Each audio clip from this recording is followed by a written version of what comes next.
ಹಾಗಾಗಿ ತಪ್ಪು ತಿಳುವಳಿಕೆಯಿಂದಲೇ ಒಬ್ಬ ಮನುಷ್ಯ ಬಲಿಯಾದಾಗ ನ ದ್ವೇಷ್ಟಿ ನ ಕಾಂಕ್ಷತಿ, ಅವನು ಯಾವತ್ತೂ ಕೂಡ ಯಾವುದನ್ನು ದ್ವೇಷಿಸುವುದಿಲ್ಲ, ಅದನ್ನ ವಿರೋಧಿಸಿ ನಡೆಯುವುದಿಲ್ಲ. ಅಂದ್ರೆ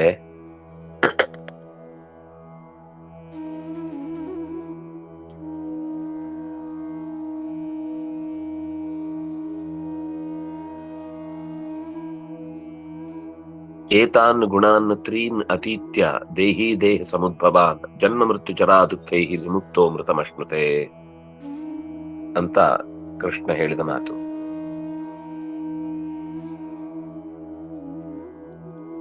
ದೇಹದಲ್ಲಿ ಈ ಮೂರು ಗುಣಗಳನ್ನ ದಾಟಿದಾಗ ನಾರಾಯಣ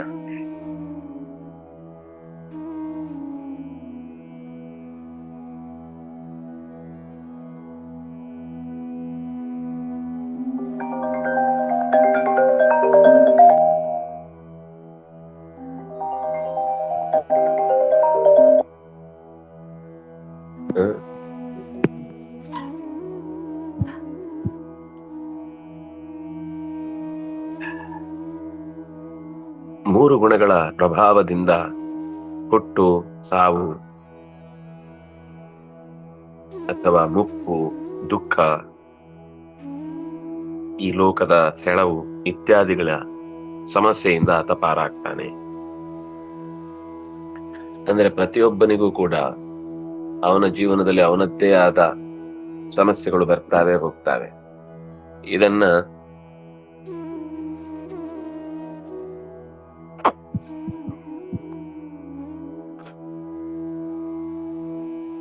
ಬಂದಂತೆ ಸ್ವೀಕರಿಸಿದವನಿಗೆ ಮುಂದಕ್ಕೆ ಹೆಜ್ಜೆ ಹಾಕ್ಲಿಕ್ಕೆ ಅವನಿಗೆ ಅವಕಾಶ ಸಿಗುತ್ತೆ. ಆದ್ರೆ ಯಾರಿಗೆ ಈ ಅವ್ಯವಸ್ಥೆಗಳನ್ನ ಅರ್ಥ ಮಾಡಿಕೊಳ್ಳದೆ ಇವುಗಳ ಪ್ರಭಾವಕ್ಕೆ ಮತ್ತೆ ಮತ್ತೆ ಒಳಗಾಗ್ತಾ ಇರ್ತಾನೋ ಅವನು ಮತ್ತೆ ಮತ್ತೆ ಇದರ ಚಕ್ರದಲ್ಲಿ ಸುತ್ತುತ್ತಾ ಇರ್ತಾನೆ. ಏತಾನ್ ತ್ರೀನ್ ಗುಣಾನ್ ಅತೀತ್ಯ ದೇಹ ಸಮುದ್ಭವಾನ್ ತ್ರೀನ್ ಗುಣಾನ್ ಅತೀತ್ಯ ದೇಹಿ ಜನ್ಮ ಮೃತ್ಯು ಜರಾ ದುಃಖೈ ವಿಮುಕ್ತ ಅಮೃತಮಶ್ನುತೆ. ಎಷ್ಟು ಸುಂದರವಾದ ಸಾಲು. ಗುಣಗಳ ಈ ಪ್ರಭಾವವನ್ನ ಮೀರಿದವ, ತನ್ನ ದೇಹದಲ್ಲೇ ಹುಟ್ಟಿ ತನ್ನನ್ನೇ ಆಳುವಂತಹ ಈ ಗುಣಗಳ ಪ್ರಭಾವವನ್ನು ಅವನು ಸರಿಯಾಗಿ ಅರಿತಿದ್ದ ಅಂತಾದ್ರೆ ಆಗ ಹುಟ್ಟು, ಸಾವು, ಮುದಿತನ, ದುಃಖ, ದುಃಖಗಳು ನೂರಾರು ತರ, ಭಯ ಮೊದಲಾದ ಎಲ್ಲ ಬೇಲಿಗಳನ್ನು ದಾಟಿ ಅಥವಾ ತಡೆಗೋಡೆಗಳನ್ನ ಮೀರಿ ಅವನು ಅಮೃತತ್ವವನ್ನು ಹೊಂದುತ್ತಾನೆ.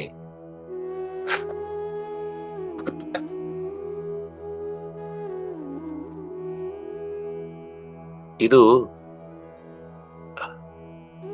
ಇವನು ಬಯಸಿದ್ರು ಬಯಸದೇ ಇದ್ರು ಅಂಥದ್ದೊಂದು ಪ್ರಭಾವ ಅವನನ್ನು ಕಾಡ್ತಾ ಇರುತ್ತೆ. ಇವನೇನು ಕೇಳಿದ್ದಕ್ಕೆ ಗುಣಗಳು ಅವನನ್ನ ಆವರಿಸಿಕೊಳ್ಳುವುದಲ್ಲ. ಹುಟ್ಟಿದ್ದಾನೆ ಅಂತಂದ ಮೇಲೆ ಅದರ ಪ್ರಭಾವಕ್ಕೆ ಒಳಗಾಗಿಯೇ ಆಗ್ತಾನೆ. ಅದಕ್ಕಾಗಿ ಎಲ್ಲಾ ತರದ್ದಕ್ಕೂ ಕೂಡ ತುಂಬಾ ಹೊಗಳಿದ್ರೂ ಕೂಡ ಅದೇ ಸಮಾಧಾನ ಚಿತ್ತ, ತುಂಬಾ ಉತ್ಸಾಹಕ್ಕೆ ಅವನನ್ನು ಒಡ್ಡಿದ್ರು ಕೂಡ ಅದೇ ಸಮಾಧಾನ ಚಿತ್ತ, ತುಂಬಾ ಅವನನ್ನ ನಿಂದಿಸಿ ಹೀಗಳೆದು ಅವಮಾನಗೈದು ಅವನ ಸ್ಥಾನಮಾನಗಳಿಗೆಲ್ಲ ಚ್ಯುತಿ ಬರುವಂತೆ ನಡ್ಕೊಂಡು ಅವನನ್ನ ಬೇರೆ ಬೇರೆ ಸ್ತರಗಳಲ್ಲಿ ಬೇರೆ ಬೇರೆ ಚೌಕಟ್ಟುಗಳಲ್ಲಿ ಆತನನ್ನ ಹಿಂಸಿಸಿದ್ರು ಕೂಡ ಅವನು ತನ್ನ ಗುರಿಯನ್ನ ಮರೆಯದೆ, ಏನಾಗುತ್ತೆ ಎನರ್ಜಿ ನಾವು ನಮ್ಮನ್ನು ಸಮರ್ಥಿಸಿಕೊಳ್ಳುವುದರಲ್ಲೇ ಕಳೆದು ಹೋಗುತ್ತೆ ಅಂತಾದಾಗ ನಮ್ಮ ಗುರಿ ತಪ್ಪೇ ಆಗ್ಬಿಡುತ್ತೆ. ಅಥವಾ ಕೆಲವೊಂದ್ಸರ್ತಿ ನಾವು ಎಲ್ಲೋ ಹೋಗ್ತಾ ಇದ್ದೀವಿ ಅಂತ ಗೊತ್ತಿಲ್ಲದೆ ನಮ್ಮ ದಾರಿಯನ್ನ ಕಳ್ಕೊಂಡ್ಬಿಡ್ತೀವಿ. ಹಾಗಾಗಿ ಯಾರು ಅತೀತ ಆಗ್ತಾನೋ, ಈ ಮೂರು ಗುಣಗಳ ಪ್ರಭಾವದಿಂದ ಅತೀತನಾಗ್ತಾನೋ ಅವನು ಅಮೃತತ್ವವನ್ನ ಹೊಂದುತ್ತಾನೆ. ಅರ್ಜುನ ಕೇಳ್ತಾನೆ, ಕೈರ್ಲಿಂಗೈ ಸ್ತ್ರೀನ್ ಗುಣಾನೇತಾನ್ ಅತೀತೋ ಭವತಿ ಪ್ರಭೋ ಕಿಮಾಚಾರ ಕಥಂ ಚೈತಾನ್ ಸ್ತ್ರೀನ್ ಗುಣಾನ್ ಅತಿವರ್ತತೆ. ಕೃಷ್ಣ, ನೀನ್ ಹೇಳುವುದು ಎಷ್ಟು ಸುಲಭದಲ್ಲಿ ಹೇಳಿದಿ. ಮೂರು ಗುಣಗಳನ್ನ ದಾಟಿ ಬಿಡುವುದು. ಆಹಾ, ಮೂರು ಗುಣ ಮೂರು ಕೆರೆ ತರ ಕಾಣಿಸ್ತಾ ಇರುತ್ತೆ. ತಕ್ಷಣ ಒಂದ್ ಹೆಜ್ಜೆ ಆ ಕೈ, ಒಂದ್ ಹೆಜ್ಜೆ ಇನ್ನೊಮ್ಮೆ ಆಚೆ, ಇನ್ನೊಮ್ಮೆ ಆಚೆ ಅಂತ ಯಾವ್ದೋ ಜೀಬ್ರಾ ಕ್ರಾಸ್ ಆಚೆ ದಾಟಿ ಹೋದ ಹಾಗೆ ಮೂರು ಗುಣಗಳನ್ನ ದಾಟುವುದು ಅಂತ ಹೇಳಿದಿ ಕೃಷ್ಣ. ಕಥಂಚ ಏತಾನ್ ತ್ರೀನ್ ಗುಣಾನ್ ಅತಿವರ್ತತೆ ಕೈರ್ಲಿಂಗೈ ತ್ರೀನ್ ಗುಣಾನ್ ಏತಾನ್ ಅತೀತೋ ಭವತಿ ಪ್ರಭೋ. ನೋಡು, ಯಾವ ಈ ಗುರುತುಗಳಿಂದ ಈ ಗುಣಗಳನ್ನ ದಾಟಬೇಕು ಅಂತ ಒಬ್ಬ ಪ್ರಯತ್ನಿಸಿದವನು ದಾಟಿದ ಅಂತ ಗೊತ್ತಾಗುತ್ತೆ. ಒಬ್ಬ ಪ್ರಯತ್ನಿಸಿದ, ದಾಟಿ ಆಯ್ತಾ ಇಲ್ವಾ ಅಂತ ಹೆಂಗ್ ಗೊತ್ತಾಗುತ್ತೆ? ಇಲ್ಲಿ ಆದ್ರೆ ಜೀಬ್ರಾ ಕ್ರಾಸ್ ಇರುತ್ತೆ, ಆ ರಸ್ತೆಗೆ ಆಚೆ ರಸ್ತೆಗೆ ಹೋದ್ವಿ ಅಂತ ಗೊತ್ತಾಗುತ್ತೆ. ಇಲ್ಲಿ ದಾಟಿದ ಅಂತ ಹೇಗೆ ಗೊತ್ತಾಗುತ್ತೆ? ಅಥವಾ ದಾಟಿದವನ ನಡವಳಿಕೆ ಹೇಗಿರುತ್ತೆ, ನಾವು ಅದನ್ನ ದಾಟುವ ಬಗೆ ಹೇಗೆ? ಮೂರು ಬೇಕು ನಮ್ಗೀಗ. ಒಂದು, ಗೆರೆಗಳನ್ನು ಗುರುತಿಸ್ಲಿಕ್ಕೆ ಸಾಧ್ಯ ಇಲ್ಲ, ಯಾಕಂದ್ರೆ ಅದು ವಿಸಿಬಲ್ ಅಲ್ಲ. ದಾಟಿದವನ ಗುರುತನ್ನ ನಾವು ಕಾಣಬೇಕು. ದಾಟಿದವನ ಗುರುತು ಹೇಗೆ, ಅವನು ಹೇಗೆ ನಡ್ಕೊಳ್ತಾನೆ ಪ್ರಧಾನವಾಗಿ. ಜೊತೆಗೆ ನಾವು ದಾಟಬೇಕಾದ್ರೆ ಏನೇನ್ ಮಾಡ್ಬೇಕು, ದಾಟಬೇಕಾದಾಗ ನಾವು ರೂಢಿಸಿಕೊಳ್ಬೇಕಾದ ದಾರಿ ಏನು, ಅದನ್ನು ಹೇಳು ಅಂತ ಕೃಷ್ಣನನ್ನ ಕೇಳ್ತಾನೆ.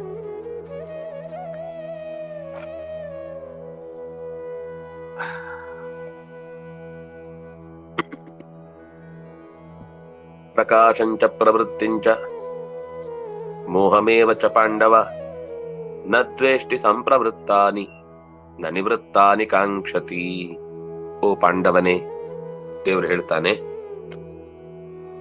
ಪ್ರಕಾಶಂ ಏನೋ ಲೋಕದ ಯಾವುದೋ ಒಂದು ವಿಜ್ಞಾನವೋ ಸಮಾಜವೋ ಏನೋ ಒಂದು ತುಂಬಾ ಇಂಟ್ರೆಸ್ಟಿಂಗ್ ಆದ ಒಂದು ಹೊಳಪು, ಜ್ಞಾನದ ಹೊಳಪು ಆತನ ಬದುಕಿನಲ್ಲಿ ಸಿಗತ್ತೆ. ಅಂದ್ರೆ ಸಮಾಜದಲ್ಲಿ ಈ ವಿಜ್ಞಾನದ ಕ್ಷೇತ್ರವು, ಸಮಾಜದ ಕ್ಷೇತ್ರವು, ಅರ್ಥಶಾಸ್ತ್ರದ ನೊಬೆಲ್ಲೋ ಏನೋ ಒಂದು ಲೋಕದ ಪ್ರಕೃತಿಯ ವ್ಯವಸ್ಥೆಯನ್ನ ಅರಿತುಕೊಳ್ಳುವ ಒಂದು ಸತ್ಯವನ್ನ ಆತ ಕಂಡುಕೊಳ್ತಾನೆ. ಪ್ರಕಾಶ, ಪ್ರವೃತ್ತಿ, ಸಿಕ್ಕಾಪಟ್ಟೆ ದುಡಿತಾನೆ, ಎಲ್ಲ ಅಪರ್ಚುನಿಟಿಗಳು ಸಿಗ್ಲಿಕ್ಕೆ ಶುರುವಾಗುತ್ತೆ. ಸಿಕ್ಕಾಪಟ್ಟೆ ಹೊಸ ಯೋಜನೆಗಳನ್ನ ಹಾಕಿಕೊಳ್ತಾನೆ, ಅದರಲ್ಲಿ ಅವನಿಗೆ ಯಶಸ್ಸು ಕೂಡ ಸಿಗುತ್ತೆ. ಮೋಹಮೇವ, ಕೆಲವೊಂದ್ ಸರ್ತಿ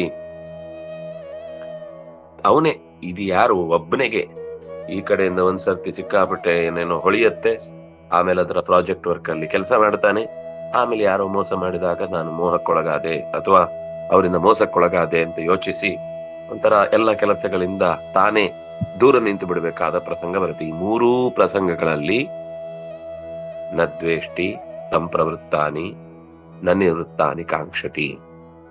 ಹೇಗಿರ್ತಾನೆ ಅಂತ ಕೇಳಿದ್ದಲ್ವಾ, ಅವನು ಹೇಗಿರ್ತಾನೆ ಅಂದ್ರೆ ಎಂಥದ್ದೇ ಪ್ರಸಂಗ ಬರ್ಲಿ ಅವನು ಯಾರನ್ನು ದ್ವೇಷಿಸುವುದಿಲ್ಲ, ಇಲ್ಲದೆ ಇದ್ದಾಗ ಅದನ್ನ ಪಡಿಲಿಕ್ಕೆ ಹೋಗುದಿಲ್ಲ. ನಮ್ ಸಮಸ್ಯೆ ಏನು ಅಂದ್ರೆ, ನಾವೇನಾದ್ರೂ ಒಂದು ನಮ್ಮ ಹತ್ರದಲ್ಲಿ ಇದ್ದು ಅದು ನಮಗೆ ವಿರುದ್ಧವಾಗಿ ನಡ್ಕೊಳ್ತು ಅಂದ್ರೆ ಅದರ ವಿರುದ್ಧ ಹೇಗಾದ್ರೂ ಮಾಡಿ ಎದೆ ತಟ್ಟಿ ಅದರ ವಿರುದ್ಧ ನಿಲ್ಲಬೇಕು ಅಂತ ನಾವು ಸಿಕ್ಕಾಪಟ್ಟೆ ಅಗ್ರೆಸಿವ್ ಆಗಿಬಿಡ್ತೇವೆ. ಏನಾದ್ರೂ ಮಾಡಿ ನಾನು ಇದನ್ನ ನಿರ್ಮೂಲನ ಮಾಡಿಬಿಡ್ತೇನೆ ಅಂತ ಇರುತ್ತೆ. ಹಾಗೆ ಇರ್ತಾವಲ್ಲ ಕೆಲವು, ನಾವು ನಾಶ ಮಾಡಿಬಿಡ್ತೇವೆ ಅಂತ ಬೊಬ್ಬೆ ಹೊಡೆಯುವರು, ಅಂತವರು ಕೆಲವೊಮ್ಮೆ ಅಂತಹ ಪ್ರವೃತ್ತಿಗೆ ಬರ್ತಾರೆ. ಆದ್ರೆ ಯಾರೇ ವ್ಯಕ್ತಿ ಇಂತಹ ಏನೇ ಪ್ರಸಂಗಗಳು ನಡೆದಾಗ, ಯಾರಿಂದಲೇ ಏನೇ ಪ್ರವೃತ್ತಿ ನಡೆದಾಗ್ಲೂ ಕೂಡ ನ ದ್ವೇಷ್ಟಿ ನ ಸಂಪ್ರವೃತ್ತಾನಿ, ಸಿಕ್ಕಾಪಟ್ಟೆ ತನ್ನ ಹತ್ತಿರ ಬಂತು ಅಂತ ಅನ್ನೋದಕ್ಕಾಗಿ ಅದನ್ನ ದ್ವೇಷಿಸುವುದಿಲ್ಲ, ಅಥವಾ ತನ್ನಿಂದ ದೂರ ಹೋಯ್ತು ಅಂತ ಅನ್ನೋದಕ್ಕೆ ಅವನು ಬೇಸರನೂ ಪಡಲ್ಲ. ಅದರ ಹಿಂದೆ ಬಿದ್ದು ಅದು ಸಿಗುದಿಲ್ಲ, ಯಾಕೆ ಸಿಗುದಿಲ್ಲ, ಹೇಗಾದ್ರೂ ಮಾಡಿದನ್ನು ಪಡಿಬೇಕು ಅನ್ನುವ ಅದರ ಬೆನ್ನ ಹಿಂದೆ ಬೀಳುವಂತಹ ದುಸ್ಥಿತಿ ಆತ ತಂದುಕೊಳ್ಳುವುದಿಲ್ಲ. ಇದು ಒಬ್ಬ ಮೂರು ಗುಣಗಳನ್ನ ಮೀರಿದವನ ಲಕ್ಷಣ ಏನು ಅನ್ನೋದಕ್ಕೆ ಕೃಷ್ಣ ಕೊಟ್ಟ ಉತ್ತರ. ಏನೋ ಸಮಾಜದಲ್ಲಿ ಸಿಕ್ಕಾಪಟ್ಟೆ ಸ್ಥಾನಮಾನ ಸಿಕ್ಕಿ ಅವನು ಒಳ್ಳೆ ಕೆಲಸ ಮಾಡಿದ್ದಕ್ಕೆ ಗುರುತು ಸಿಗುತ್ತೆ. ಮುಖ್ಯವಾಗಿ ಸ್ಥಾನ ಸಿಗುವುದಕ್ಕಿಂತ ಹೆಚ್ಚು ಅವನಿಗೆ ತಾನೇನೋ ಒಂದು ಕಂಡು ಹಿಡದೆ, ಅಥವಾ ತಾನೇನೋ ಒಂದು ಅತ್ಯಂತ ಉತ್ತಮವಾದ ಲೋಕೋಪಕಾರಕವಾದ ಕೆಲಸ ಮಾಡಿದೆ, ಅದೇನೋ ಅವನ ಜ್ಞಾನದಿಂದ ಹೊಳೆದ ಸಂಗತಿ, ಅವನದ್ದೇ ಇನ್ವೆನ್ಷನ್ನು ಅನ್ನುವ ಸ್ಥಿತಿ ಆಗಿರಬಹುದು. ಅಥವಾ ಸಿಕ್ಕಾಪಟ್ಟೆ ಜವಾಬ್ದಾರಿಗಳನ್ನು ಹೊತ್ತು ಯಶಸ್ವಿಯಾಗಿ ನಿಭಾಯಿಸಿ ಎಲ್ರು ಕೇಳ್ತಾರೆ, ಹೇಗ್ ನಿರ್ವಹಣೆ ಮಾಡ್ತೀರಿ ನೀವು? ಒಳ್ಳೆ ಬಿಸ್ನೆಸ್ ಮ್ಯಾನ್ ಆಗಿದ್ದೀರಿ, ಬೇರೆ ಬೇರೆ ದೇಶಗಳಿಗೆ ತಿರುಗ್ತೀರಿ, ಒಳ್ಳೆಯ ಕೌಟುಂಬಿಕ ಬದುಕನ್ನು ನಡೆಸ್ತಾ ಇದ್ದೀರಿ, ಆಚೆಯಿಂದ ಸಮಾಜದ ಏಳಿಗೆಗಾಗಿ ಏನು ಶ್ರಮಿಸ್ತಾ ಇರ್ತೀರಿ, ಹೇಗ್ ಮ್ಯಾನೇಜ್ ಮಾಡ್ತೀರಿ ಅಂತ ಬಹಳ ಜನ ಇವರ ಪ್ರವೃತ್ತಿಯನ್ನ ಕಂಡು ಆಶ್ಚರ್ಯ ಪಡ್ತಿರ್ತಾರೆ. ಆಗ ಇವನಿಗೆ ನಾನೇ ಯಾವ್ದೋ ಕಾಯಕ ದೇವತೆ ಇರ್ಬೇಕು ಅಂತ ಅನ್ಕೊಳ್ಳಿಕ್ ಶುರುವಾದ್ರೆ ಹೋಯ್ತು. ಆಗ್ಲೂ ಅವನು ತಲೆ ಕೆಡಿಸಿಕೊಳ್ಳುವುದಿಲ್ಲ. ಸಿಕ್ಕಾಪಟ್ಟೆ ಅವನಿಗೆ ಗೌರವ ಸಿಕ್ಕಿತು ಅಥವಾ ಒಳ್ಳೆಯ ಯೋಜನೆಗಳ ಅವಕಾಶ ಸಿಕ್ಕಿತು ಅಥವಾ ಯಾರೋ ಇದೇ ಸಮಯದಲ್ಲಿ ಇಷ್ಟೆಲ್ಲ ಪೀಕಿಗೆ ಹೋದ ಸಂದರ್ಭದಲ್ಲೇ ಕಾಲೆಳೆದು ಅವನ ಸ್ಥಾನಮಾನವನ್ನ ಕುಸಿಯುವಂತೆ ಮಾಡಿ ಮೋಹಕ್ಕೆ ಈಡು ಮಾಡಿದ್ರು. ಈ ಮೂರೂ ಸ್ಥಿತಿಯಲ್ಲಿ ತನ್ನನ್ನು ಮೋಹಕ್ಕೆ ಈಡು ಮಾಡಿದವರ ವಿರುದ್ಧ ದ್ವೇಷವಾಗಲಿ ಅಥವಾ ತನಗೆ ಯಾವುದೋ ಒಂದು ಪ್ರವೃತ್ತಿಯಲ್ಲಿ ಕಳೆದು ಹೋದಾಗ ಮತ್ತೆ ಆ ಪ್ರವೃತ್ತಿಯಲ್ಲಿ ತೊಡಗಬೇಕು ಅನ್ನೋ ಬಯಕೆ ಆಗಲಿ ಯಾವುದೂ ಇರದೆ ಅವನು ಎರಡನ್ನೂ ಸಮಾನವಾಗಿ ಸ್ವೀಕರಿಸ್ತಾನೆ. ಪ್ರಶಸ್ತಿಯನ್ನು ಸಮಾನವಾಗಿ ಸ್ವೀಕರಿಸ್ತಾನೆ, ಹೀಗಳಿಕೆಯನ್ನು ಸಮಾನವಾಗಿ ಸ್ವೀಕರಿಸ್ತಾನೆ. ನಿರಂತರ ಕೆಲಸದಲ್ಲಿ ಇದ್ದವನು ಒಂದೇ ಸರ್ತಿ ಕೆಲಸ ಇಲ್ಲ ಅಥವಾ ಆ ಪ್ರವೃತ್ತಿಗಳಿಗೆ ಅವಕಾಶ ಇಲ್ಲ ಅಂತ ತಡೆ ಹಾಕಿದಾಗ್ಲೂ ತುಂಬಾ ಸಹಜವಾಗಿ ಅದನ್ನ ಇದು ಒಂದು ಸಮಯ, ಇದು ಒಂದು ಬಂದ ಕಾಲ, ಇದನ್ನು ಕೂಡ ಒಪ್ಪಿಕೊಳ್ಬೇಕು ಅಂತ ಮುಂದೆ ಸಾಕ್ತಾನೆ. ಹೇಗಿರ್ತಾನೆ ಮತ್ತೆ ಹಾಗಾದ್ರೆ? ಉದಾಸೀನವದಾಸೀನೋ ಗುಣೈರ್ಯೋ ನ ವಿಚಾಲ್ಯತೆ ಗುಣಾವರ್ತಂತ ಇತ್ಯೇವ ಯೋವತಿಷ್ಠತೆ ನೇಂಗತೆ. ತುಂಬಾ ಒಳ್ಳೆ ಮಾತು. ಉದಾಸೀನನಾಗಿರ್ತಾನೆ ಅಂತ. ಉದಾಸೀನನಾಗಿರ್ತಾನೆ ಅಂದ್ರೆ ನಾವು ಉದಾಸೀನರಾಗಿರುವಂತೆ ಏಳದೆ ಮೈ ಮುರಿ ತೆಗೆದು ಬಿದ್ದ ಬೆಡ್ಡಲ್ಲೇ ಎದ್ದಿದ್ದೇನೆ ಅಂತ 7 ಗಂಟೆ ತನಕನೂ ಹೇಳ್ತಾನೆ ಇರ್ತೇವೆ. ಹಾಗಲ್ಲ, ಔದಾಸೀನ್ಯ ಅಂದ್ರೆ ಹಾಗಲ್ಲ. ಯಾವುದಕ್ಕೂ ಒಳ್ಳೇದಾದಾಗ್ಲೂ ಅದಕ್ಕೆ ಸಿಕ್ಕಾಪಟ್ಟೆ ಹುರುಪಿನಿಂದ ಪ್ರತಿಕ್ರಿಯೆ ಕೊಡುವುದಾಗ್ಲಿ ಮಾಡಲ್ಲ. ಕೆಟ್ಟದಾದಾಗ್ಲೂ ಅದರ ವಿರುದ್ಧ ತೊಡೆ ತಟ್ಟಿ ನಿಲ್ತೇನೆ ಅಂತನ್ನುವಂತ ದುಸ್ಥಿತಿಗೆ ಬರಲ್ಲ. ಆ ಹಿಂದೆ ಏನ್ ಹೇಳಿದ್ರು, ನದ್ವೇಷ್ಟಿ ಸಂಪ್ರವೃತ್ತಾನಿ ನನಿವೃತ್ತಾನಿ ಕಾಂಕ್ಷತಿ. ತನ್ನ ಹತ್ತಿರದಲ್ಲಿ ಅದು ಮತ್ತೆ ಬಂದು ತನ್ನನ್ನ ಕಾಡಿದಾಗ್ಲೂ, ತನಗಾಗದ ಒಂದು ಘಟನೆ ತನ್ನ ಪಕ್ಕದಲ್ಲೇ ನಡೆದಾಗ್ಲೂ ಅದರ ವಿರುದ್ಧ ದ್ವೇಷ ಪಡುವುದಿಲ್ಲ. ಮತ್ತು ತನ್ನ ಹತ್ತಿರದಲ್ಲಿ ಆಗಬೇಕು ಅಂತ ಇದ್ದಂತಹ ಘಟನೆ ಕೈತಪ್ಪಿ ಹೋಗಿ ಎಲ್ಲೋ ದೂರಕ್ಕೆ ನಿಂತಾಗ ಅದರ ಹಾದೊರೆದು ಅದರ ಹಿಂದೆ ಹೋಗಿ ಅದು ನನಗೆ ಬೇಕೇ ಬೇಕು ಅಂತ ಅದರ ಬೆನ್ನು ಬೀಳುವುದಿಲ್ಲ ಅಂತ ಏನು ಹೇಳಿದ್ರು, ಅದರದ್ದೇ ಸರಿಯಾದ ವಿವರಣೆ ಏನು ಅಂದ್ರೆ ಉದಾಸೀನವತ್. ಅದಕ್ಕೆ ಆ ಶಬ್ದ ಗಮನಿಸಿ, ಉದಾಸೀನವತ್ ಆಸೀನ. ಒಳಗಿನಿಂದ ಆಗಿರುತ್ತೆ, ಒಳಗಿನಿಂದ ಹರ್ಟ್ ಆಗಿರುತ್ತೆ ಅಥವಾ ಒಳಗಿನಿಂದ ತುಂಬಾ ಖುಷಿಯಾಗಿರುತ್ತೆ, ಆಗ ಅದನ್ನ ಹೇಳ್ಕೊಳ್ಬೇಕು. ದೇವಸ್ಯೇವಾಯಂ ವಿಜಯ. ಈ ಗೆಲುವು ಅಥವಾ ಸೋಲು ಎರಡೂ ಕೂಡ ಅವನು ಕೊಟ್ಟದ್ದು, ಇದರಲ್ಲಿ ಎರಡರಲ್ಲೂ ನನ್ನ ಪಾಲಿಲ್ಲ ಅಂತ ಅವನು ಯೋಚನೆ ಮಾಡ್ತಾ ಇದ್ರೆ ಆವಾಗ ಈಗ ನಾನು ಗೆದ್ದೆ ಅಂತ ಹುರುಪು ಪಟ್ರೆ ನಾಳೆ ಬಿದ್ದೆ ಅಂತ ದುಃಖ ಪಡಬೇಕಾಗತ್ತೆ. ಆದ್ರಿಂದ ಉದಾಸೀನವದಾಸೀನ ಗುಣೈರ್ಯೋನ ವಿಚಾಲ್ಯತೆ. ಆಗ್ಲೂ ಗುಣಗಳ ಪ್ರವೃತ್ತಿ ಆತನ ಮೇಲೆ ತುಂಬಾ ಪರಿಣಾಮಕಾರಿಯಾಗಿ ಉಂಟಾಗತ್ತೆ.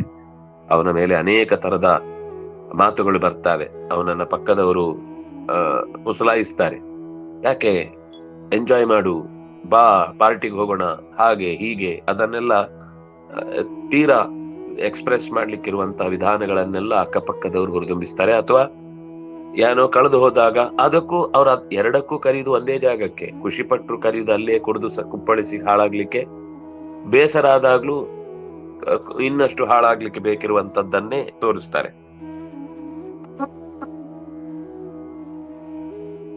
ಹೀಗೆ ಈ ಗುಣಗಳ ಪ್ರಭಾವಕ್ಕೆ ಇನ್ನು ಕೆಲವೊಮ್ಮೆ ಏನಾಗುತ್ತೆ, ನಾವು ತುಂಬಾ ಹದವಾಗಿ ಏನೋ ಒಂದು ದುಃಖದ ಪರಿಸ್ಥಿತಿಯನ್ನು ಎದುರಿಸ್ತಾ ಇರ್ತೇವೆ. ಆಗ ಪಕ್ಕದವರು ಮತ್ತೆ ನಿಮ್ಗೆ ಹೀಗಾಗ್ಬಾರ್ದಿತ್ತು, ನಿಮ್ಮನ್ನ ನೋಡಿದ್ರೆ ತುಂಬಾ ಬೇಜಾರಾಗುತ್ತೆ, ಎಷ್ಟು ಡೆಡಿಕೇಟ್ ಆಗಿ ಕೆಲಸ ಮಾಡಿದಿರಿ, ನೀವು ಎಷ್ಟು ಮಲ್ಟಿ ಟ್ಯಾಲೆಂಟೆಡ್, ನೀವು ಎಷ್ಟು ಸಮಾಜಕ್ಕೆ ಅಥವಾ ಸಂಸ್ಥೆಗೆ ಅಥವಾ ಕಂಪನಿಗೆ ಹಗಲು ರಾತ್ರಿ ಶ್ರಮಿಸಿದ್ದೀರಿ, ಇಂಥವರಿಗೆ ಈ ರೀತಿ ಮಾಡಬಾರದಿತ್ತು, ನಿಮ್ಮಲ್ಲಿರುವ ಸಾಮರ್ಥ್ಯವನ್ನು ಗುರುತಿಸದೆ ಹೀಗೆಲ್ಲ ಮಾಡಿದ್ರು ಅಂತ ಅಕ್ಕಪಕ್ಕದವರು ಕಿವಿ ಮೂಗು ಬಾಯಿ ಎಲ್ಲ ಕಚ್ತಾ ಇರ್ತಾರೆ.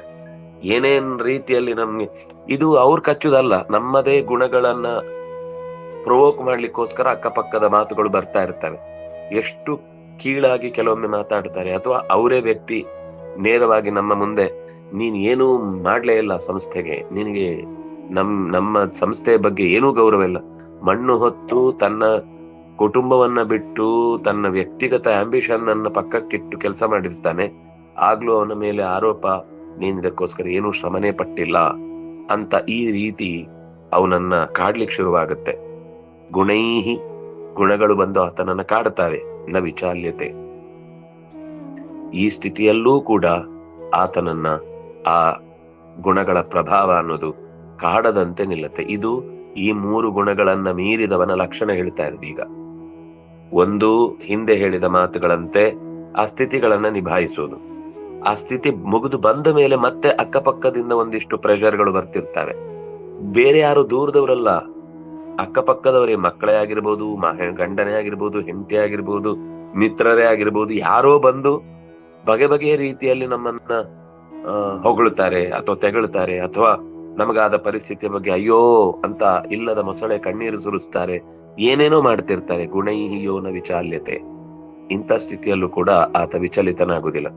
ನಾವು ಕೋಪ ಬಂದ ತಕ್ಷಣ ಅವ್ರಿಗೆ ಏನ್ ಮಾತಾಡ್ತೇವೆ ಅಂತ ಗೊತ್ತಾಗಲ್ಲ.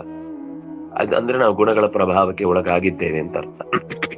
ಎಷ್ಟು ನಮಗೆ ನಮ್ಮ ದೃಷ್ಟಿಯಿಂದ ಮಾತ್ರ ನಾವು ಯೋಚನೆ ಮಾಡ್ತಾ ಇರ್ತೇವೆ ಹೊರತು ಆ ಕೆಲಸದವ ನಿಜವಾಗಿ ಯಾವುದೆಲ್ಲ ತನ್ನ ಕಷ್ಟಗಳನ್ನ, ಅಂದ್ರೆ ಎಷ್ಟೋ ದೂರಕ್ಕೆ ಹೋಗಿ ಮಾತ್ರೆ ತರಬೇಕಾಗುತ್ತೆ. ಆಸ್ಪತ್ರೆಯಲ್ಲೋ ಅಥವಾ ಮನೆಯಲ್ಲೋ ರೋಗಗ್ರಸ್ತನಾಗಿ ಬಿದ್ದಿದ್ದವ ಬಾಯಿಗೆ ಬಂದಂಗ್ ಬೈತಾನೆ. ನಮಗೆ 4-5 ಮೆಡಿಕಲ್ಗೆ ಹೋಗಿಯೂ ಸಿಗದೆ ಅಲ್ಲಿ ಹೋಗುವಾಗ ಇಲ್ಲೇ ಇರುತ್ತೆ ಅಂತ ಅನ್ಕೊಂಡು ನಡ್ಕೊಂಡು ಹೋಗಿದ್ದು. ಆಮೇಲೆ ಇನ್ನೆಲ್ಲೆಲ್ಲೋ ಮೇನ್ ರೋಡ್ ತನಕ ಹೋಗಿ, ಆ ತುದಿಗೆ ಹೋಗಿ, ಅಲ್ಲಿ ತನಕ ಹೋಗಿ ನಾವು ಅವರಿಗೆ ಒಳ್ಳೆ ಯಾಕಂದ್ರೆ ಅವನೇನೋ ಬೇರೆ ಕಂಪನಿದ್ ಹೇಳಲಿಕ್ಕೆ ಹೋಗ್ತಾನೆ, ಬೇಡ ಬೇಡ ನನಗೆ ಡಾಕ್ಟರ್ ಪ್ರಿಸ್ಕ್ರಿಪ್ಷನ್ ಅಲ್ಲಿ ಕೊಟ್ಟದ್ದೇ ಬೇಕು ಅಂತ ಅನ್ನೋದಕ್ಕೋಸ್ಕರ ಮುಖ್ಯ ಮೆಡಿಕಲ್ಗೆ ಹೋಗಿ ತಗೊಂಡ್ ಬಂದು ಮನೆಗೆ ತಂದಾಗ ಏನು ಸತ್ತ ಮೇಲೆ ತರ್ತ್ಯಾ ಅಂತ ಮಾತು ಬಂದು ಬಿಡುತ್ತೆ. ಇದು ನಮ್ಮ ಪರೀಕ್ಷೆಯ ಸಮಯ. ಅವರಿಗೆ ನಾವು ಎಲ್ಲಿ ಎಲ್ಲ ಹೋಗಿದ್ದೇವೆ ಅಂತ ಗೊತ್ತಿಲ್ಲ. ಅದಕ್ಕಿಂತ ಹೆಚ್ಚಾಗಿ ಅವನಿಗೆ ವೇದನೆ ತಡ್ಕೊಳ್ಳಿಕ್ಕೆ ಆಗ್ತಾ ಇಲ್ಲ. ಅವನು ಹಾಗೆ ಮಾತಾಡ್ತಾನೆ. ನಾವು ಅವನು ರೋಗಗ್ರಸ್ತನಾಗಿ ಹಾಗೆ ಮಾತಾಡ್ತಾನೆ. ನಾವು ಅವನ ರೋಗವನ್ನ ಸ್ವೀಕರಿಸಿ ಮಾತಾಡ್ತೇವೆ.